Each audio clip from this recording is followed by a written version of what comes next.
खबर, कांग्रेस की 7वीं सूची जारी हो चुकी है। सबसे बड़ी खबर महासंग्राम 2023 से जुड़ी इस लिस्ट का इंतजार किया जा रहा था और अब ये लिस्ट सामने आ चुकी है। सबसे बड़ी खबर, कांग्रेस ने अपनी 7वीं सूची जारी कर दी है। अब देखना है कि कितने नामों का ऐलान इस लिस्ट में कांग्रेस की ओर से किया गया है, क्योंकि आज आखिरी दिन है सभी पार्टियों के पास, क्योंकि नामांकन का कल आखिरी दिन है। कल 3 बजे तक सभी प्रत्याशियों को नामांकन कर लेना, उसके बाद वो नामांकन नहीं कर सकते। ऐसे माना जा रहा है कि आज कम से कम सभी 200 सीटों पर पार्टियों की लिस्ट सामने आ जाएगी। और इसी बीच ये बड़ी खबर आपको बता रहे हैं, कांग्रेस ने अपनी 7वीं सूची जारी कर दी है। तो सबसे बड़ी खबर आपको बता रहे हैं, इस बार का मुकाबला बड़ा ही दिलचस्प होने वाला है, जहां एक और बीजेपी ने 197 उम्मीदवारों का ऐलान कर दिया है। महज 3 उम्मीदवारों का नाम शेष रह गया है। लगभग सभी सीटों पर अब स्थिति साफ है कि कांग्रेस और बीजेपी में कौन आमने सामने रहने वाला है। तो वहीं कांग्रेस ने भी अपनी 7वीं सूची जारी कर दी है। अब देखना होगा कि इस सूची में कौन कौन से समीकरण साधने की कोशिश कांग्रेस की ओर से की जाती है, क्योंकि इससे पहले जो सूची सामने आई थी उस सूची में अगर देखें तो कई युवाओं पर भी पार्टी ने भरोसा जताया था। तो वहीं कई ऐसे लोगों को भी टिकट दिया गया था जो लगातार पिछले 2 या 3 बार से चुनाव हारते चले आ रहे हैं। महिलाओं पर भी पार्टी ने दांव खेला था। अब इस लिस्ट के जरिए कौन कौन से समीकरण साधने की कोशिश, किस तरीके से इस लिस्ट में सोशल इंजीनियरिंग की गई है, ये देखना होगा। तो कोटा उत्तर से शांति धारीवाल को पार्टी ने टिकट दे दिया। इस वक्त ये बड़ी सूचना सामने आ रही है। लगातार शांति धारीवाल के नाम को लेकर सस्पेंस बना हुआ था, क्योंकि पार्टी शांति धारीवाल को टिकट देना चाहती थी, लेकिन शांति धारीवाल अपने बेटे को चुनावी मैदान में उतारना चाहते थे। लखवीर सहयोगी हमारे साथ जुड़ चुके हैं। लखवीर, कांग्रेस की 7वीं सूची जारी हो चुकी है, क्या अपडेट मिल पा रहा है इसे लेकर? जी बिल्कुल, कांग्रेस पार्टी ने अपनी 7वीं और अंतिम सूची का ऐलान कर दिया है। सभी शेष बची 21 सीटों पर अपने उम्मीदवारों को चुनावी मैदान में उतार दिया है, जिसके बाद अब सभी 200 विधानसभा सीटों पर कांग्रेस पार्टी ने अपने प्रत्याशियों का ऐलान कर दिया है। सिलसिलेवार अगर प्रकाश डालें तो उदयपुर वाटी से भगवान राम सैनी को चुनावी मैदान में उतारा गया है। खेतड़ी से मनीषा गुर्जर को चुनावी मैदान में उतारा गया है, जिन्होंने आज ही कांग्रेस पार्टी के दामन थामे। हालांकि ये भाजपा से इनका जुड़ाव काफी रहा है। इनके जो पति हैं वो डिप्टी मेयर है हरियाणा में, उन्होंने बीजेपी का कांग्रेस से उन्हें टिकट दे दी गई है। उन्हें टिकट दे दी गई है खेतड़ी सीट से। अगर आगे बढ़े तो एससी रिजर्व सीट है धोद, वहां से जगदीश दानोदिया को चुनावी मैदान में उतारा गया है। परसराम मोरदिया का टिकट काटकर जगदीश दानोदिया पर दाव खेला है कांग्रेस ने। और जोटवाड़ा से अभिषेक चौधरी, फिर एक युवा चेहरे को मौका दिया है कांग्रेस पार्टी ने। एनएसयूआई राजस्थान के प्रदेश अध्यक्ष अभिषेक चौधरी को कर्नल राज्यवर्धन सिंह राठौड़ के सामने उतारने का फैसला किया गया और उन्हें कांग्रेस पार्टी ने अपना अधिकृत प्रत्याशी घोषित कर दिया है। चाकसू से वेद प्रकाश सोलंकी को रिपीट कर दिया गया है। इस प्रकार की खबरें थी कि वेद प्रकाश सोलंकी का टिकट काटकर अशोक तंवर पर दाव खेला जाएगा, लेकिन ऐसा हुआ नहीं और वेद प्रकाश सोलंकी को ही फिर एक बार चुनावी मैदान में चाकसू से उतारा गया है। सचिन पायलट कैंप के माने जाते हैं, उनके विश्वस्त नेता हैं। कामा विधानसभा क्षेत्र से जाहिदा खान पर दाव खेला है। ये काफी रोचक है, क्योंकि लगातार विरोध हो रहा था जाहिदा खान के नाम का। लगातार राष्ट्रीय राजधानी में जाहिदा खान के समर्थकों और उनके विरोधियों में अदावत थी, इसीलिए सीट को अब तक होल्ड करके रखा और अंतिम दौर में आज जाहिदा खान के नाम का ऐलान हो गया है और कल वे नामांकन दाखिल करेंगी। आगे बढ़े तो बाड़ी से प्रशांत सिंह परमार को चुनावी मैदान में उतारा गया है।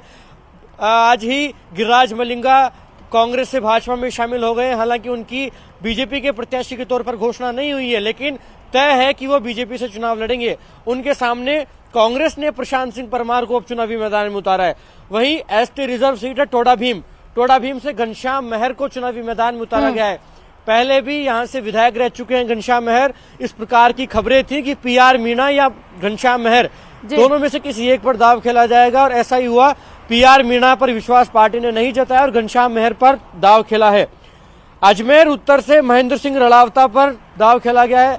हालांकि अजमेर नॉर्थ से दाव खेला गया है महेंद्र सिंह रड़ावता पर। महेंद्र सिंह रड़ावता को कांग्रेस पार्टी ने अपना प्रत्याशी घोषित किया है। और नागौर की अगर बात करें तो हरेंद्र मिर्जा चुनाव में उतरेंगे। भारतीय जनता पार्टी की ज्योति मिर्धा से अब हरेंद्र मिर्धा का मुकाबला होगा, क्योंकि कांग्रेस ने अपना प्रत्याशी घोषित कर दिया है। हालांकि काफी रोचक ये मुकाबला देखने को मिलेगा, लेकिन राष्ट्रीय लोकतांत्रिक पार्टी भी अपना खेल इस सीट पर बिगाड़ सकती है और पूरे नागौर जिले में राष्ट्रीय लोकतांत्रिक पार्टी के मुंह पर सभी की निगाहें होंगी। वहीं अगर आगे बढ़े तो खींवसर से तेजपाल मिर्धा पर दांव खेला गया है। तेजपाल मिर्धा राष्ट्रीय लोकतांत्रिक पार्टी के हनुमान बेनीवाल और भारतीय जनता पार्टी के रेवतराम डागा के सामने चुनावी मैदान में उतरेंगे। वहीं अगर आगे बढ़े तो सुमेरपुर से हरिशंकर मेवाड़ा पर दांव खेला गया है। हालांकि इस प्रकार की खबरें थी कि करण सिंह उचियाडा को चुनावी मैदान में उतारा जा सकता है, लेकिन हरिशंकर मेवाड़ा पर दांव खेला गया है। गुड़ामलानी से कर्नल सोनाराम जाट को चुनावी मैदान में उतारा है। 10 साल बाद इनकी आज घर वापसी हुई और कांग्रेस ने इन पर विश्वास जताते हुए गुड़ामलानी क्षेत्र से अपना प्रत्याशी बना दिया है कर्नल सोनाराम जाट को, क्योंकि हेमाराम चौधरी ने पहले ही अपील कर दी थी कि वे चुनाव लड़ना नहीं चाहते। उन्होंने पत्र भी लिख दिए थे कांग्रेस अध्यक्ष को, ट्वीट भी लगातार कर रहे थे और हुआ भी ऐसा ही। कर्नल सोनाराम जाट को चुनावी मैदान में उतारा गया है। चित्तौड़गढ़ से सुरेंद्र सिंह जाड़ावत को चुनावी मैदान में उतारा है। ये भी काफी हॉट सीट है, क्योंकि भारतीय जनता पार्टी ने नरपत सिंह राजवी पर दाव खेला है। चंद्रभान सिंह आकिया भारतीय जनता पार्टी से बागी हो गए हैं और इस प्रकार की खबरें थी कि कांग्रेस सुरेंद्र सिंह जाड़ावत को ही उतारेगी या फिर जितेंद्र सिंह नाहरगढ़ पर दाव खेलेगी, लेकिन चारण समाज से आने वाले सुरेंद्र सिंह जाड़ावत पर दाव खेला गया है। पहले वहां से विधायक भी रहे, काफी मजबूत पकड़ है। ऐसे में ये जो संघर्ष है चित्तौड़गढ़ सीट का, वो अब त्रिकोणीय होना तय हो गया है। वहीं भीलवाड़ा जिले की शाहपुरा सीट से नरेंद्र कुमार रेगर पर दाव खेला गया है। नरेंद्र कुमार रेगर वहां से कांग्रेस के प्रत्याशी होंगे। पीपलदा से चेतन पटेल युवा चेहरा है, मीणा समाज से आते हैं। चेतन पटेल को कांग्रेस पार्टी ने कोटा जिले की पीपलदा से अपना प्रत्याशी बनाया है। वहीं कोटा नॉर्थ से शांति धारीवाल, ये भी काफी रोचक है, क्योंकि शांति धारीवाल को टिकट मिलेगा या नहीं मिलेगा। 25 सितंबर की घटना में लिप्त थे, इस प्रकार के आरोप लगे हैं। उसी पेशकश में मंत्री महेश जोशी भी थे, लेकिन उनका टिकट हवा महल से कट गया। लेकिन शांति धारीवाल पर फिर एक बार विश्वास जताया गया। हालांकि शांति धारीवाल चाहते थे कि उनके बेटे अमित धारीवाल को टिकट दिया जाए, लेकिन अमित धारीवाल को कोटा से टिकट नहीं मिला, बल्कि शांति धारीवाल को टिकट दिया गया, क्योंकि इनसे मजबूत कोई चेहरा था नहीं कांग्रेस पार्टी के पास वहां पर, इसीलिए इनको टिकट दी गई है। हालांकि भारतीय जनता पार्टी और सचिन पायलट कैंप पूरे चुनाव में इस बात को लेकर मुखर होंगे कि आलाकमान को आंख दिखाने वाले शांति धारीवाल को टिकट दे दी गई है। वहीं अगर कोटा दक्षिण की बात की जाए तो राखी गौतम पर दाव खेला गया है। राखी गौतम भी मजबूत चेहरा है, लगातार सक्रिय रही है, इसीलिए कांग्रेस पार्टी ने कोटा दक्षिण सीट से राखी गौतम पर दाव खेला है। रामगंज मंडी एससी रिजर्व सीट है, महेंद्र राजौरिया को चुनावी मैदान में उतारा गया है। भारतीय जनता पार्टी के कद्दावर नेता के सामने इनका मुकाबला होगा, क्योंकि इसीलिए महेंद्र राजौरिया को चुनावी मैदान में उतारा गया है। वहीं अगर आगे बढ़े तो किशनगंज जो कि एसटी रिजर्व सीट है, वहां से निर्मला सहरिया को